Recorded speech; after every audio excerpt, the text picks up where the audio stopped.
देखिए बच्चे, आज का जो टॉपिक हमारा है वो है डिस्ट्रीब्यूशन ऑफ एम्प्लॉयमेंट। क्या है?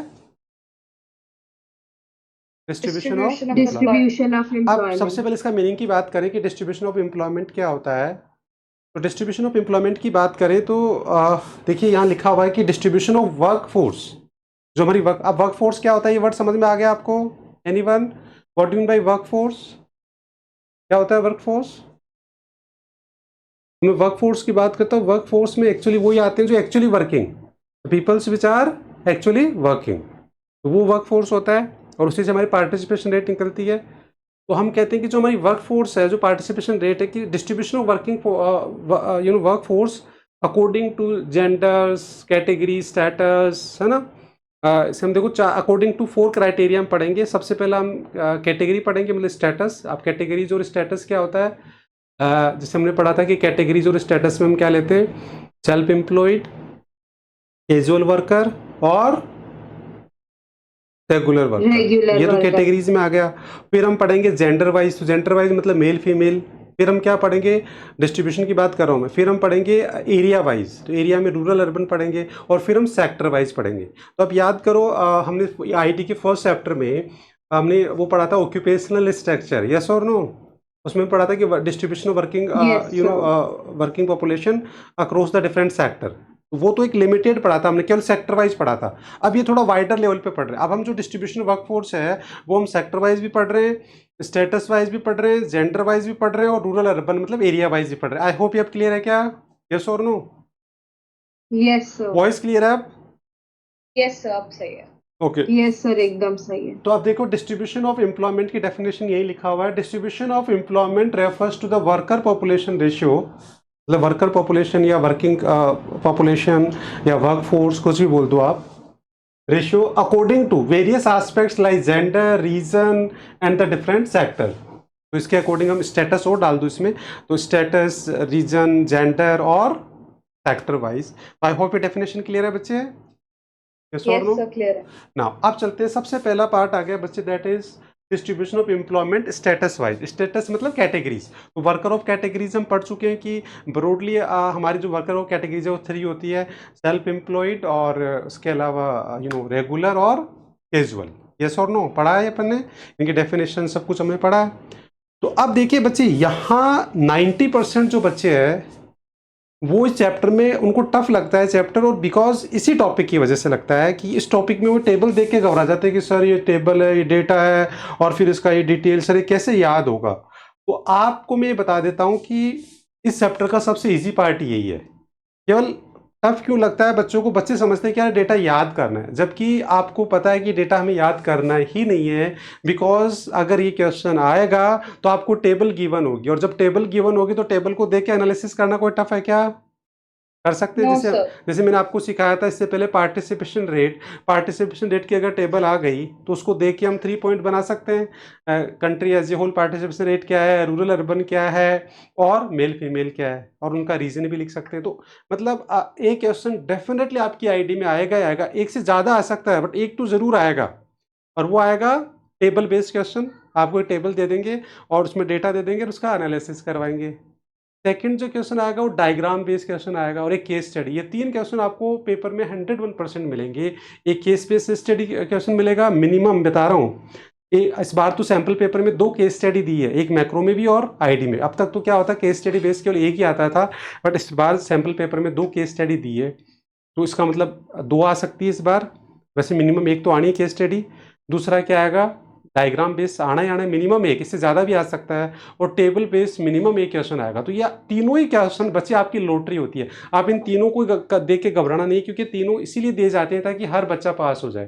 बेसिकली इनमें क्या होता है कि जैसे अब टेबल का क्वेश्चन आ गया तो आपको इसमें कुछ याद करना ही नहीं है, बस टेबल को देख देख के आपको उसका एनालिसिस करना है। तो ये तो आपके लिए बहुत ईजी हो गया। तो जैसे मान लो ये टेबल दे दिया आपको, और आ गया कि explain the distribution of workforce या employment according to status wise, या एनालाइज द फॉलोइंग टेबल।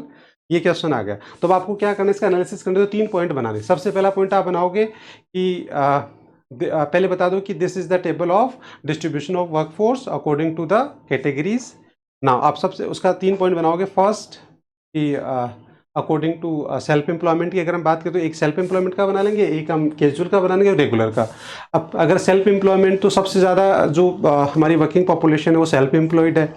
अब सेल्फ एम्प्लॉयड कितना उसका डेटा यहाँ दे रखा है, आपको याद करने की जरूरत ही नहीं कि 52% is the self employed worker in India now. अब आप इसमें चाहो तो देखो अपना एक्स्ट्रा नॉलेज इसमें डाल सकते हो, और वो क्या है कि why is the highest data of self employment in India. कोई बता सकता है इंडिया के अंदर सेल्फ एम्प्लॉयमेंट ज़्यादा क्यों है? ये हम डिस्कस कर चुके हैं पहले ऑलरेडी। को पता है कि इंडिया के अंदर सेल्फ एम्प्लॉयमेंट ज़्यादा क्यों है? हेलो, आवाज आ रही है मेरी? Am I audible to all? आवाज तो यस सर आ रही। बताइए वाई रीजन अगर आपको लिखना हो in India self employment is highest which is 52%, तो उसका रीजन भी लिख दो, बिकॉज ऑफ एग्रीकल्चर। इंडिया में जो सेल्फ एम्प्लॉयमेंट आ रहा है 52% सेल्फ एम्प्लॉयमेंट हो तो इंडिया डेवलप कंट्री होता अगर इंडस्ट्री और सर्विस सेक्टर में, बट ये जो सेल्फ एम्प्लॉयमेंट आ रहा है बेसिकली एग्रीकल्चर, और एग्रीकल्चर का जो सेल्फ एम्प्लॉयमेंट है वो बहुत ज़्यादा रिस्की है, because agriculture it self very risky. तो इस तरीके से हम रीज़न भी लिख सकते हैं। नाउ सेकंड आता है कि जो है वो कैजुअल वर्कर्स। देखो ये डेटा शायद चेंज करना पड़ेगा, यहाँ गलत लिखा हुआ है, ये इंटरचेंज कर लेना इसमें। देखो 25 यहाँ कैजुअल में जाएगा, 22.8 किस में आएगा? ये इसमें रेगुलर में आएगा। देखो मैं आपको इसको वेरीफाई कर देता हूँ कैसे, आगे देखो ये जो चेंजिंग स्ट्रक्चर है ना वहाँ दे रखा है डेटा। ये देखिए 17-18 के अकॉर्डिंग ये रहा स्टेटस वाइज। ये देखिए आप 17-18 लेटेस्ट डेटा है ये एनसीईआरटी में 17-18 वाला। तो देखो 52.2 किस में है? Self employed. 22.8 किस में आएगा? रेगुलर में। और 25% किस में जाएगा? कैजुअल में। तो प्लीज ये चेंज कर लेना आप। समझ में आ गया? Yes sir. देखो ये 52.2 था, सॉरी 52.2 ये सही है, बस ये थोड़ा इंटरचेंज हो गया, मतलब ये ऊपर जाएगा और ये नीचे आ जाएगा। इज इट क्लियर ये डेटा? तो सेकंड हाईएस्ट क्या है? Casual workers. अब कैजुअल वर्कर्स हाईएस्ट है तो उसका क्या ड्रॉबैक्स आपको पता है? कैजुअल वर्कर ज़्यादा होंगे तो क्या ड्रॉबैक्स होंगे? अगर हमारे एम्प्लॉयमेंट में कैजुअल वर्कर का परसेंटेज बढ़ेगा तो क्या रिस्क है? ये हमने पढ़ा ना कैजुअल वर्कर।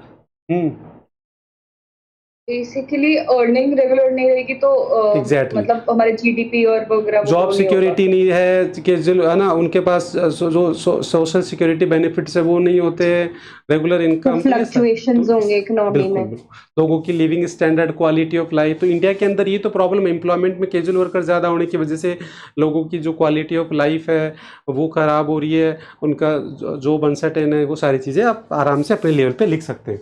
फिर रेगुलर वर्कर्स कितने हैं? 22.8 जो विच इज़ वेरी लेस, जबकि ये हाईएस्ट होना चाहिए। तो कम रेगुलर वर्कर होने का भी आप ड्रॉबैक बता दो कि अगर रेगुलर वर्कर कम है तो इसका मतलब अगेन वही प्रॉब्लम है कि अगर रेगुलर ज़्यादा होते तो ये अच्छा था, बिकॉज ये स्टेबल जॉब होता है, परमानेंट जॉब होता है, बट कम है तो इसकी वजह से क्या होगा? अगेन हमारा जो नेचर और क्वालिटी ऑफ एम्प्लॉयमेंट है which is shows very poor due to the lower regular employed in the distribution of workforce in India. I hope it's clear. लिख सकते हैं कि? बिल्कुल सर।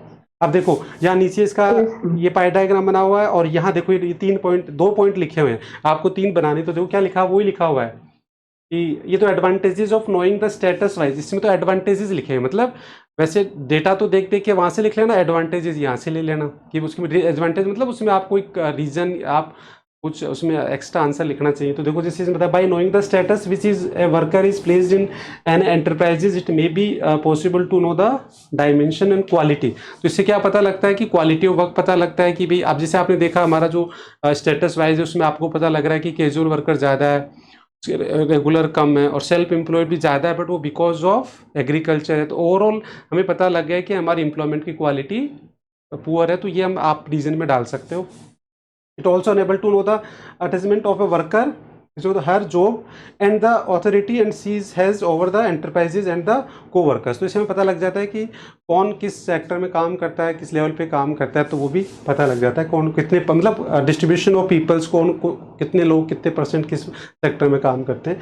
तो ये रीज़न के लिए है, बाकी आपको इसमें जो पॉइंट बनाने हैं वो आप डेटा का बनाएंगे कि सबसे पहले self employment which is highest and which is 52%, फिर उसके बारे में उसका आप लिख दो कि ये हाईएस्ट है because of agriculture and which is shows the poor quality of employment. इस तरीके से आप आराम से बताओ। इस टेबल का एनालिसिस कर सकते हैं, इसको याद करने की ज़रूरत नहीं है, केवल आपको बस टेबल मिलेगी और उसको आपको क्या करना है, एनालिसिस कर सकते हैं। यस और नो बोलो बच्चे। Yes, sir. ना उसके Yes, sir. उसके बाद देखो नेक्स्ट, अब आ गया जेंडर वाइज। जेंडर वाइज भी देखो। अब अगर इस टेबल को मत देखो आप, तो अगर हम एक जनरल डिस्कशन करें, मैं आपसे पूछता हूँ और आप आंसर देना बिना टेबल देखे कि जेंडर वाइज का मतलब मेल फीमेल। तो अब आप बताओ कि सेल्फ एम्प्लॉयड में मेल ज़्यादा है female, what do you think? Female ज़्यादा है, और वो भी क्यों ज़्यादा है? बिकॉज ऑफ एग्रीकल्चर, क्योंकि एग्रीकल्चर Agriculture. बस रूरल एरियाज़ की वजह से, क्योंकि वहाँ फीमेल ज़्यादा काम करती है, एग्रीकल्चर पे काम करती है, इस वजह से वो ज़्यादा है। तो वो भी अगेन क्या है, not so the poor quality of employment ना। उसके बाद में हम बढ़ते हैं कि रेगुलर वर्कर कौन ज़्यादा है?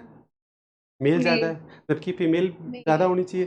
तो ये मेल ज़्यादा है, मतलब मेल डोमिनेंसी दिखाता है, और फीमेल के क्या दिखाता है, बैकवर्डनेस दिखाता है। कैजुअल वर्कर्स फीमेल ज़्यादा है, तो अगेन क्यों है? बिकॉज उनके पास एजुकेशन और हमारी मेल डोमिनेंस सोसाइटी रही है, इससे फीमेल की क्वालिटी ऑफ लाइफ भी वीक दिखाता है। तो वो सारा आप आराम से लिख सकते हैं। बस ये देखो आप, ये लिखा हुआ है कि सेल्फ एम्प्लॉयमेंट जो है वो मेल कितने हैं, 52, और ये भी 50, मतलब बराबर ये दोनों। फिर उसके बाद में कैजुअल के अंदर ये 40, कैजुअल कौन ज़्यादा है? फीमेल ज़्यादा है, ठीक है। रेगुलर कौन है? मेल ज़्यादा है। बस हो गया ये लो। यस और नो? Yes, sir. और आराम से एनालिसिस आप अपने हिसाब से लिख सकते हो कि अगर मान लो सेल्फ एम्प्लॉयमेंट फीमेल ज़्यादा है और अगर रेगुलर मेल ज़्यादा है, तो उसकी वजह से हमारी वर्क फोर्स की जो है उस पर क्या इम्पैक्ट पड़ेगा और वो क्या शो कर रहा है, तो आप आराम से बता सकते हैं। इसलिए यही टॉपिक बच्चों को टफ लगता है, और मैं कहता हूँ यही सबसे इजी है, क्योंकि आपको टेबल ऑलरेडी गिवन होगी। क्योंकि देखो सीबीएसई कभी भी टेबल डेटा पूछता ही नहीं है, इतना टेबल का डेटा नहीं पूछता। मतलब आपको ऐसे नहीं बोलेगा कि एक पर्टिकुलर टेबल यूज करके analyse the distribution of work force according to gender wise by using table. ऐसा कभी नहीं हो सकता, क्योंकि टेबल याद करके उसको बनाना सीबीएसई मानता है कि बहुत टफ लेवल है, बच्चों उसकी याद नहीं होगी। तो ऐसा क्वेश्चन तो आएगा नहीं कभी कि by using the table analyse the distribution of employment, ऐसे तो कभी नहीं आ सकता। तो फिर क्वेश्चन क्या आएगा? ये आएगा आपको टेबल ऑलरेडी गिवन होगी, बस उसको देख के एनालिसिस करना है। तो ये तो लॉटरी है। यस और नो कर सकते हैं? Yes, sir. देखो यहाँ पॉइंट लिखे हुए भी है, यहाँ लिखा हुआ है सब ना। उसके बाद फिर डिस्ट्रीब्यूशन बाय द रीजन। अब रीजन में भी आप टेबल में मत देखो, मैं आपसे पूछता हूँ कि सेल्फ एम्प्लॉयमेंट बताओ ज़्यादा कहाँ है? अंडरस्टूड है, रूरल या अर्बन? Rural. रूरल के अंदर, उसका भी रीजन Rural. वही है। अब अगर हम बात करें कि Agriculture. नेक्स्ट अगर हम बात करें जो रेगुलर वर्कर है वो कहाँ ज़्यादा है, आप आराम से बता सकते हो कि वो अर्बन में ज़्यादा है ना। और उसका रीज़न बता सकते हैं कि रूरल में कम क्यों है, अर्बन में ज़्यादा क्यों, आराम से बता सकते हैं आप। क्योंकि वो ये कि ज़्यादा फैक्ट्रीज और जो सर्विसेज सेक्टर है वो basically developed in the rural areas, तो वहाँ ज़्यादा है। अर्बन में क्यों नहीं है? बिकॉज वहाँ ये इंडस्ट्रियलाइजेशन, फैक्ट्री सर्विसेज नहीं है, तो यह बता सकते हैं। अब उसके बाद में कैजुअल वर्कर कहाँ ज़्यादा है? एग्रीकल्चर, रूरल एरियाज में because of agriculture. Casual worker से ड्रॉबैक्स क्या है, वो सारा आप आराम से बता सकते हैं। तो बताओ, ये डेटा तो आपको ऑलरेडी दे रखा होगा, एनालिसिस आपको करना है। यस और नो कर सकते हैं? बोलो बच्चे, हो जाएगा Yes, sir. ना? Yes, sir, हो जाएगा. उसके बाद फिर आता है नेक्स्ट, ये तो सेक्टर वाला तो हम कर ही चुके हैं। अब इसमें बच्चे 9 पॉइंट बनेंगे। अब 9 पॉइंट कैसे बनेंगे? देखो, सबसे पहले तो हम सेक्टर एज ए होल बात करेंगे। तो सेक्टर एज ए होल हम पहले पढ़ चुके हैं, कहाँ?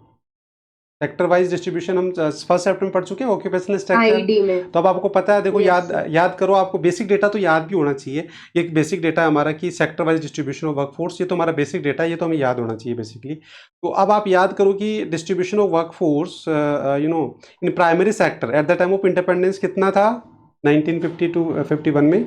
50-51 के अंदर 70 to 70, एनसीईआरटी के अकॉर्डिंग रेंज दे रखी थी 70 to 75%। और इंडस्ट्रियल सेक्टर में कितना था, इसको याद है? 10%। और सर 10%. सर्विस में कितना था? 15. 15 to 20%। ये डेटा हमारा बेसिक डेटा तो याद ही करना होता है, ये तो आ जाता है बेसिकली। अब उस डेटा के भी यहाँ पे ये डेटा याद करना इजी हो जाएगा। अब प्रेजेंट की बात करें, एनसीईआरटी के अकॉर्डिंग लेटेस्ट डेटा क्या है 17-18, और 17-18 जो लेटेस्ट डेटा है उसके अकॉर्डिंग अगर हम बात करें तो क्या चेंज आया। अब जो एग्रीकल्चर सेक्टर था 70 to 75%, वो कितने पे आ गया 44% के आसपास, 44.6 पे आ गया। तो ऐसे याद करना इजी हो जाएगा आपको ना। उसके बाद हालांकि वैसे वो कंपलसरी नहीं है आपको याद करना, बट ये एक इंपॉर्टेंट डेटा है जो हमें होना चाहिए। उसके बाद हम अगर इंडस्ट्रियल सेक्टर में जाएं तो उस टाइम में 10% था, अब कितना पहुंच गया 24 के आसपास पहुंच गया, 24.4। और उस टाइम में सर्विस सेक्टर कितना था 15 to 20, तो अब वो 31 के आसपास पहुंच गया, 31% पहुंच गया। तो इस तरीके से ये लेटेस्ट डेटा, मतलब ये तो अपडेट मार रहे हो आप कि आपने फर्स्ट सेट में पढ़ा था और प्रेजेंट में क्या सिचुएशन है। एनसीईआरटी के अकॉर्डिंग प्रेजेंट डेटा यही है हमारा। तो आई होप 3 पॉइंट आपके सेक्टर एज ए होल बता दोगे, तो 3 पॉइंट आप बता दोगे। फर्स्ट पॉइंट आप बना लोगे कि primary sector which is as a highest workforce, और वो डेटा बता दोगे, इसका रीजन बता दोगे। फिर सेकंड नंबर किसका आता है सर्विस सेक्टर का, उसका डेटा बता दोगे, उसका रीजन। फिर आप क्या बता दोगे थर्ड क्या आ गया इंडस्ट्रियल सेक्टर, और उसका डेटा और उसका रीजन। तो 3 पॉइंट तो हमारे एज ए होल बन जाएंगे। अब 3 पॉइंट क्या बन जाएंगे रूरल अर्बन। तो आप रूरल अर्बन में आप खुद ही बता दोगे मेरे को, बताओ प्राइमरी सेक्टर ज़्यादा कहाँ है, रूरल में या अर्बन में? बोलो बच्चे, अंडरस्टूड है? रूरल। रूरल में, और बिकॉज ऑफ एग्रीकल्चर की primary sector related to the all those activities related to the agriculture specially. हालांकि वैसे और भी आता है बट मेनली जो एग्रीकल्चर है ना। उसके बाद फिर मैं बात करता हूँ कि इंडस्ट्रियल सेक्टर कहाँ ज़्यादा है, बताओ अर्बन में या रूरल में? अर्बन। अर्बन में डेफिनेटली, क्योंकि फैक्ट्रीज वो सारा है, तो वो रीजन सब बता सकते हो रूरल में क्यों नहीं है, अर्बन में क्यों है। सर्विस सेक्टर अगेन कहाँ है, अर्बन के अंदर, उसका भी आप डेटा तो आपके पास होगा ही। और डेटा में भी आपको क्या करना होता है, जैसे 2 ही डेटा दे रखा है यहाँ तो वैसे भी, तो वो डेटा मतलब आपको वही बताना जो दे रखा है उसके हिसाब से आप बता दोगे। लेटेस्ट डेटा 17-18 के अकॉर्डिंग दे रखा, तो ये एक ही डेटा दे रखा है यहाँ तो डिफरेंट ईयर का भी नहीं दे रखा, कंपेरिजन तो आगे आएगा। यहाँ तो बस एक ही डेटा दे रखा है 17-18 का ना। उसके बाद फिर 3 पॉइंट ये बन जाएंगे हमारे। फिर 3 पॉइंट्स बन जाएंगे मेल फीमेल। मेल फीमेल की बात करें, बताओ प्राइमरी सेक्टर में मेल ज़्यादा है फीमेल ज़्यादा है? फीमेल ज़्यादा होगी, फीमेल ज़्यादा होगी ना प्राइमरी सेक्टर में। ज़्यादातर जो फीमेल है वही काम करती है। देखो अब देख लो इसमें फीमेल प्राइमरी सेक्टर में क्या है 57.1 है नाउ। अब बाकी इंडस्ट्रियल सेक्टर में कौन ज़्यादा होगा, अंडरस्टूड है कि वहाँ मसल पावर यूज होता है, वहाँ क्या होगा मेल ज़्यादा होंगे, कि मैंने है ना। इंडस्ट्रियल सेक्टर में तो मेल की ज़्यादा है, और सर्विस सेक्टर में भी अभी इंडिया में क्या है मेल ही ज़्यादा है। तो अब बताओ, आप बता सकते हो कि इसका मतलब हमारे इंडिया में जो फीमेल्स हैं उनकी क्वालिटी ऑफ लाइफ क्यों बेकार है? बिकॉज रीज़न ये है कि ज़्यादातर जो फीमेल्स है वो उनका पार्टिसिपेशन रेट भी कम है। आपने देखा था ना फीमेल का पार्टिसिपेशन रेट कितना, किसी को याद है क्या? फीमेल का पार्टिसिपेशन रेट कितना था, 16% के आसपास था शायद, यस और नो? यस तो ओवरऑल फीमेल का पार्टिसिपेशन रेट कितना कम है, पहले तो पार्टिसिपेशन रेट ही कम है। रूरल में 7% है ना। और उसके बाद भी आप देखिए कि उसके अंदर भी आप देख रहे हो कि रूरल के एग्रीकल्चर में ज़्यादा है, और एग्रीकल्चर रिस्की है, तो इसलिए फीमेल की जो क्वालिटी ऑफ लाइफ है, जो एक इकोनॉमिकल कंडीशंस है, वो इंडिया में मेल के कंपेयर में बहुत ही ज़्यादा वीक है, पुअर है। यस और नो बता सकते हैं? तो देखो इस तरीके से आप ये पूरे 9 पॉइंट यहाँ दे रखे हैं। देखो इसमें तो क्या देखा, प्राइमरी सेक्टर में क्या दे दिया पहले, देखो अबाउट प्राइमरी सेक्टर में क्या दे दिया पहले, ये दे दिया वर्कफोर्स ने primary sector as a whole दे दिया, फिर क्या दे दिया रूरल अर्बन दे दिया, फीमेल ऐसे कर दिया। आप चाहो तो इसको इस तरीके से भी कर सकते हो, मतलब एक प्रेजेंटेशन ये तरीका हो गया कि प्राइमरी सेक्टर में एक साथ 3 पॉइंट बना दिए, सेकेंडरी में 3 बना दिए, और ट्रेजरी में 3 बना दिए। या फिर आप ऐसे कर सकते हो, तीनों सेक्टर का एज ए होल बता दो, फिर रूरल अर्बन बता दो तीनों सेक्टर में, फिर मेल फीमेल। तो कैसे भी आपको एनालिसिस करो आराम से कर सकते हैं। यस और नो? अल्टीमेटली 9 पॉइंट बनाने हैं हमारे को। बताओ ये एनालिसिस हो जाएगा, इसमें कुछ भी नहीं है, बस वो टेबल देख देख के आपको क्या करना है, डेटा को लिखना है, और उसके साथ अपनी कमेंट्स लिखने, रीजंस लिखने, तो आराम से हम लिख सकते हैं। बोलो बच्चे, हो जाएगा ये टेबल? इसमें Yes, रीजंस sir, नहीं sir. लिख रखे, तो अगर हम एग्जाम में रीजन नहीं लिखेंगे तो मार्क्स कटेंगे क्या? नहीं, मतलब मार्क्स तो नहीं काटेंगे, बट एक थोड़ा-सा अपना आंसर बाकी बच्चों से अलग करने का एक, मतलब ऐसा भी नहीं है कि ज़बरदस्ती लिखें, आपको पता है अच्छे से, आपको याद है तो आप आराम से लिख सकते हैं, क्योंकि थोड़ा-सा आंसर आपका क्या हो जाएगा, बाकी बच्चे बस वो डेटा ही लिख के आएँगे, आप थोड़ा-सा उसको जस्टिफाई भी करके आ रहे हो, तो वो एक डिफरेंशिएट अपने आंसर को आप कर रहे हो। येस और नो?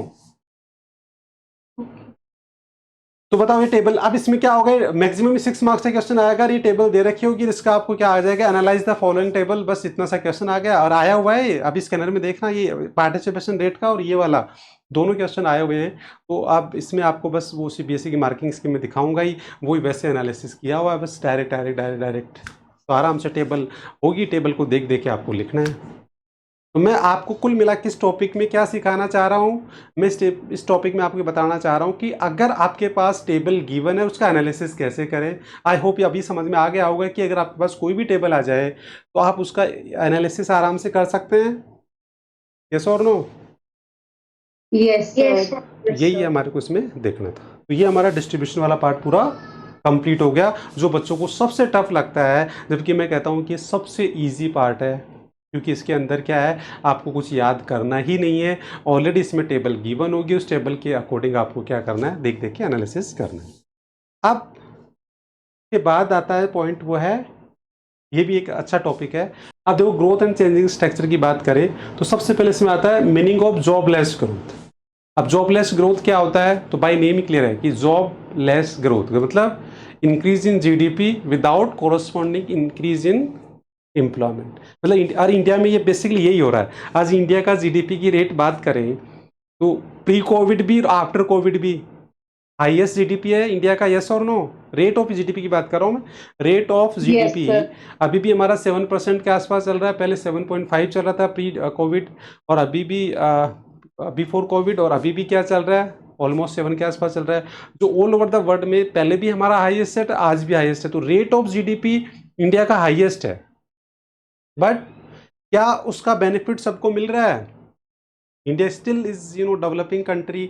No, और sir. अभी यहाँ क्यों, इसका रीजन यही है कि हमारे यहाँ जीडीपी तो बढ़ रहा है, बट वो without corresponding increase in employment. Employment, population हमारी ज़्यादा है, एम्प्लॉयमेंट रेट हमारा बढ़ नहीं रहा है, जीडीपी हमारा बढ़ रहा है। तो ये जो दोनों में डिफरेंस है, जो गैप है, that is called jobless growth.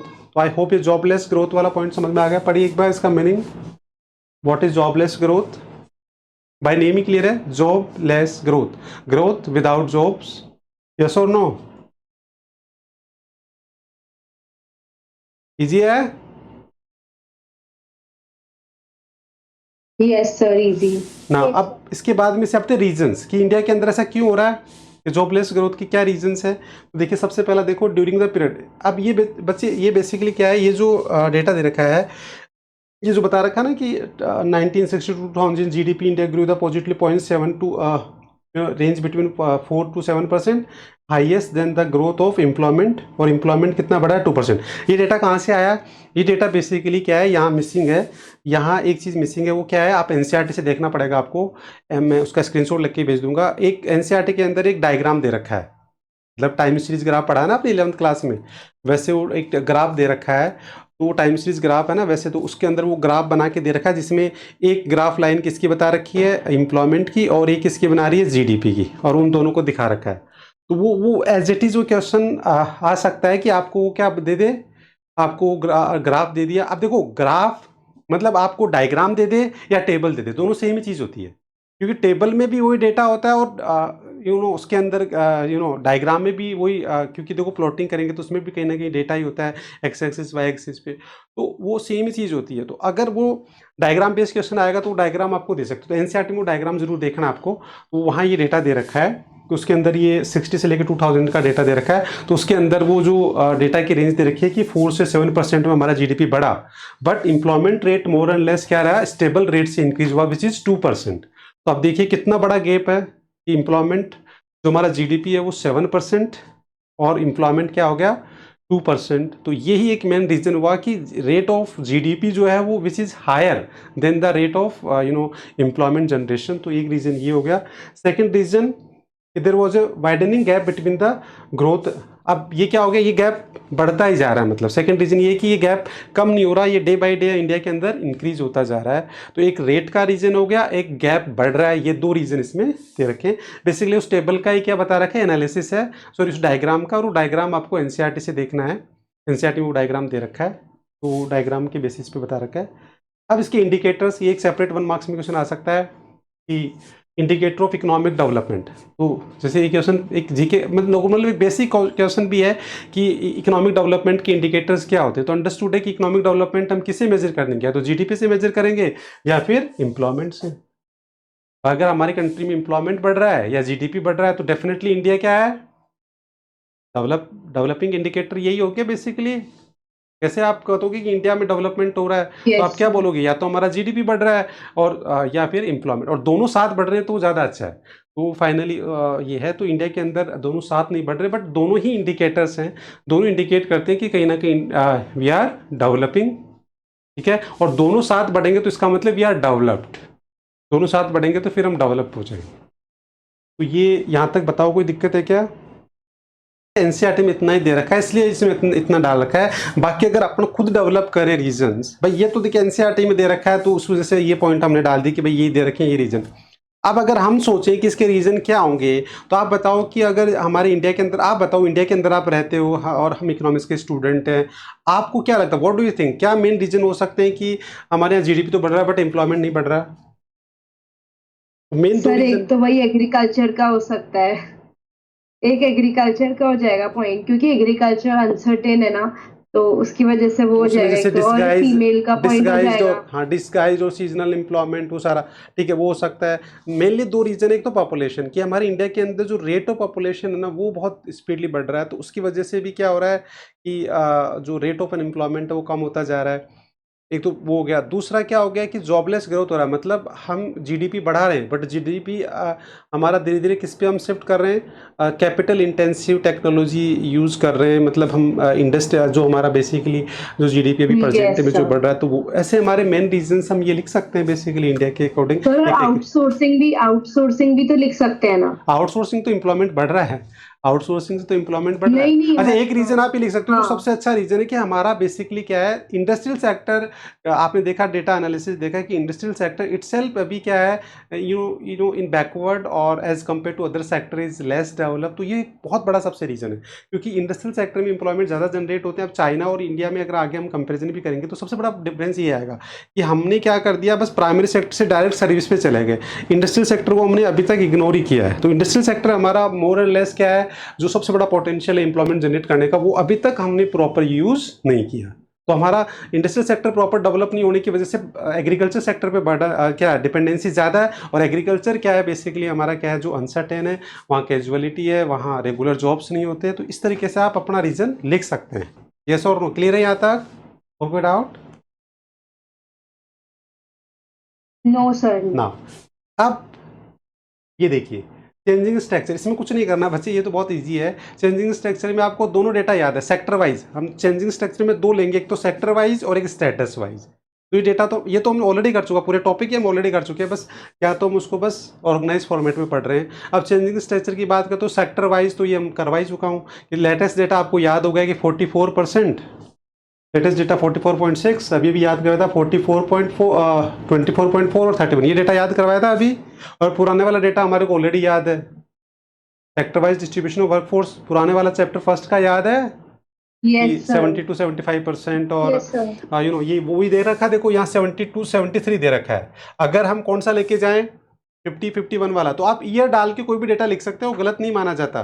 जैसे यहाँ ईयर 72 70, तो आप अननेसेसरी 72 73 का डेटा याद क्यों करें, आप तो यहाँ डेटा लिख देना 50 to 50 जो हमारे को फर्स्ट चैप्टर में देता है, वो ईयर डाल के वो डेटा लिख देना यहाँ, है ना। वो डेटा मोर और लेस यही डेटा है वो भी, क्योंकि हम कह रहे हैं कि 70 to 75%, ये 10% बता रहे हैं, ये 50 into 20 मोर एंड लेस वही डेटा है।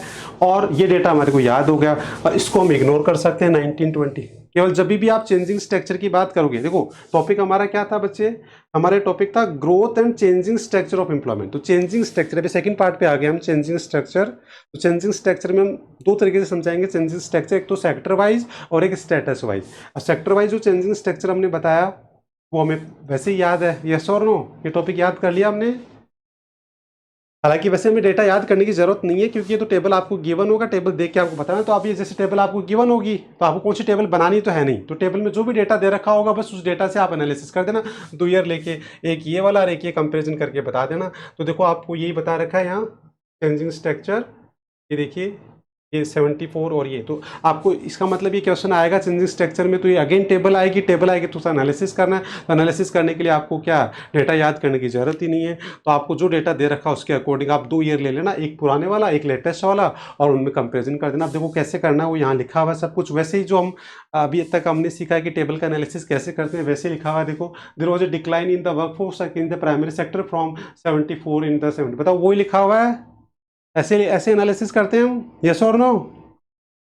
तो इसमें क्या है, इसमें जो टेबल में दे Yes, रखा है sir. वही तो हम यहाँ लिख रहे हैं। ये सेंटेंस कैसे बनाया हमने, जो टेबल में दे रखा है। अब देखो सेकंड वाला, secondary sector exhibits increase in the around 11%, ये भी वही बात है। और तो जो डेटा दे रखा है उसी के हिसाब से हम क्या करेंगे, एक बिल्कुल ओल्डेस्ट डेटा ले लेंगे टेबल में जो भी दे रखा है, और एक लेटेस्ट डेटा देके उनका कंपेरिजन करके ऐसे लिख देंगे। बताओ ये तीनों पॉइंट नहीं लिख सकते आप चेंजिंग स्ट्रक्चर में सेक्टर वाइज, यस और नो, क्योंकि टेबल तो आपको गिवन ही होगी, टेबल तो आपको गिवन है, बाकी 3 पॉइंट नहीं बना सकते क्या, यस और नो, बना सकते हैं, बोलो बच्चे। Yes, sir. Yes, sir. सबको समझ में आ रहा है, किसी को ऐसा तो नहीं कि बहुत जल्दबाजी हो रही है या ऊपर से जा रहा है, इजी है, यस और नो। इस चैप्टर का सबसे टफ पार्ट पढ़ रहे हैं हम, बाकी ये सबसे इजी है। अगर आपको समझ में आ गया ना ये, तो ये सबसे इजी लगता है, क्योंकि इसको एक्चुअली आपको ये पता नहीं होता बच्चों को कि इस पर किस टाइप के क्वेश्चन आते हैं। तो आपको पता है कि इस पर जो क्वेश्चन आएगा वो टेबल होगी, टेबल का एनालिसिस करना, तो ये बहुत ईजी हो जाता है फिर। सबको क्लियर सर हो रहा है? इसमें तो कुछ है ही नहीं। हाँ एग्जैक्टली मैं बता रहा हूँ ये सबसे इजी पार्ट है, इसमें आपको टेबल दे रखी है, इसको देख देख के आपको बस लिखना है ये। अब उसके बाद स्टेटस वाइज देखो, स्टेटस वाला ये डेटा तो हमें याद हो गया था, हालांकि वैसे याद करना ही नहीं है हमारे को, क्योंकि अगर ये टेबल भी आएगी स्टेटस वाइज वाली तो टेबल ऑलरेडी गिवन होगी और आपको करना है। बट मैं आपको बता रहा हूँ कि ये डेटा बेसिक डेटा है, कि स्टेटस वाइज वाला हुआ, जैसे सेक्टर वाला बेसिक डेटा, ये तो आपको बार बार पढ़ोगे तो वैसे याद हो जाएगा। तो ये डेटा लेके बस एनालिसिस करना है। तो अगेन वैसे ही करना है कि पहले क्या था, सेल्फ एम्प्लॉयड 64 पॉइंट ये था, फिर इसका मतलब हमारा सेल्फ एम्प्लॉयमेंट क्या हुआ, कम हुआ है, और एग्रीकल्चर भी कम हुई है तो इसी वजह से कम हुआ है। फिर रेगुलर एम्प्लॉयड 15.4 से 2, तो एक रेगुलर एम्प्लॉयड बढ़े हैं बट उस रेट से नहीं बढ़े जिस रेट से बढ़ना चाहिए था, और कैजुअल जो है वो इंक्रीज, ये सबसे बड़ी प्रॉब्लम है कि जो कैजुअल वर्कर्स है वो बढ़ रहे हैं कंटिन्यूसली। तो इसका मतलब अब इस टेबल से कंक्लूजन निकल के आ गया, और वो आ गया casualisation of workforce, which is very important बच्चे। कैजुअलाइजेशन ऑफ वर्कफोर्स क्या होता है, तो अब हम बता सकते हैं इस टेबल से, आपको डेफिनेशन याद करने की जरूरत नहीं है, इस टेबल से डेफिनेशन बन के आ रही है कि shifting of workforce from the self employed and regular worker to casual worker is known as a casualisation, yes और नो। अलग से याद करने की जरूरत है क्या, बोलो। Yes sir.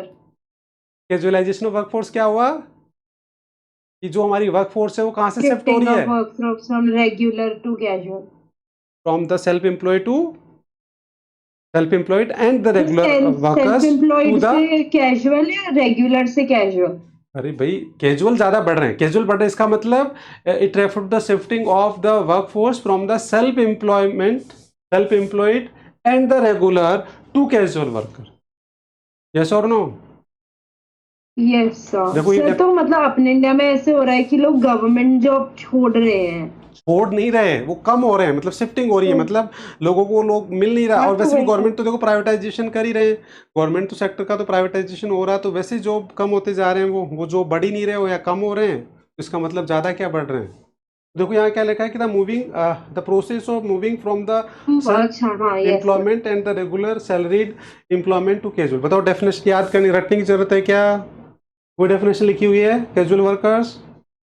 यस तो अब एक बहुत बड़ा हमारे कंक्लूजन निकल के आ गया बच्चे, और वो आ गया कि इस चेंजिंग स्ट्रक्चर हमने क्यों पढ़ा, चेंजिंग स्ट्रक्चर हमने इसलिए पढ़ा कि हमें पता लग गया कि जो हमारे, अब इससे हमारे को पता लग गया कि इंडिया के अंदर जो एम्प्लॉयमेंट है उसका स्ट्रक्चर क्या चेंज हो। तो आपको सामने आ गया कि इंडिया के अंदर जो एम्प्लॉयमेंट है जो उसमें चेंज आ रहा है वो आ रहा है कैजुअलाइजेशन, मतलब सेल्फ एम्प्लॉयमेंट कम हो रहा है, रेगुलर वर्कर बढ़ रहे हैं, बट उसकी रेट जो है इंक्रीज होने की। इवन अभी तो प्रेजेंट में तो स्टेबल ही हो गया रेगुलर एम्प्लॉय, क्योंकि देखो गवर्नमेंट प्राइवेटाइजेशन करती जा रही है, और उसकी वजह से बस अब जो बचे वो क्या बचे, प्राइवेट सेक्टर में और कैजुअल वर्कर ही बच रहे हैं, तो ज़्यादातर लोग वही ऑप्ट कर रहे हैं, और उसकी वजह से प्रॉब्लम्स आ रही है। तो ये सबसे इंपॉर्टेंट पॉइंट निकल के आ गया। तो देखिए अब इस चैप्टर में अगर हम बात करें तो पूरा चैप्टर बेटर अंडरस्टैंडिंग के लिए आप इसको 2 पार्ट में डिवाइड कर लो।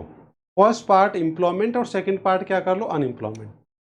तो अब एम्प्लॉयमेंट वाला जो पार्ट है उसमें बेसिकली हमने पूरा एम्प्लॉयमेंट जो टॉपिक पढ़ रहे हैं उसमें 4 इश्यूज़ है। हमारे इंडिया में जो एम्प्लॉयमेंट से related are the 4 important issues, उनको समझने के लिए पढ़ा है।